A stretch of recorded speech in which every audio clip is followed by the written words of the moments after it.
हिंदू जाग गए तो असद भाई के लिए दिक्कत होगी।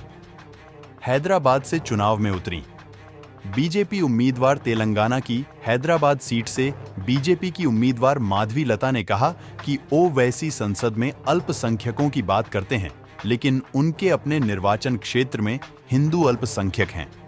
क्या कभी उन्होंने इन अल्पसंख्यकों के लिए आवाज उठाई? पूरी खबर जानने के लिए वीडियो के अंत तक बने रहिए। आपको बता दें कि अगर आप इस चैनल पर नए हैं तो सब्सक्राइब करें। आगे उन्होंने कहा कि मैं धर्म के आधार पर नहीं, विकास के आधार पर काम करूंगी। मैं महिलाओं के कल्याण के लिए काम करूंगी। लोकसभा चुनाव के लिए भारतीय जनता पार्टी ने तेलंगाना की हैदराबाद सीट पर इस बार डॉ. माधवी लता को टिकट दिया है। इसके साथ ही वह इस सीट से एएमएम चीफ असदुद्दीन ओवैसी को टक्कर देंगी।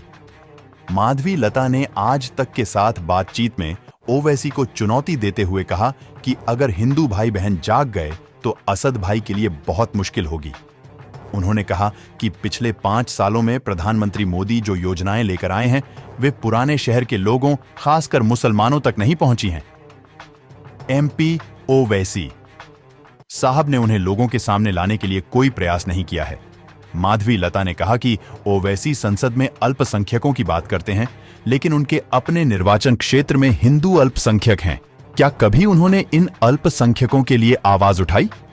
उन्होंने कहा कि मैं धर्म के आधार पर नहीं, विकास के आधार पर काम करूंगी। मैं महिलाओं के कल्याण के लिए काम करूंगी। उन्होंने कहा कि अगर मेरे हिंदू भाई बहन जाए गए और एक हो गए तो असद भाई के लिए बहुत मुश्किल हो जाएगी। कौन है माधवी लता? आइए जानते हैं। माधवी लता भरतनाट्यम नर्तकी भी हैं। वह हैदराबाद में होने वाले सामाजिक कार्यों में भी काफी सक्रिय रहती है।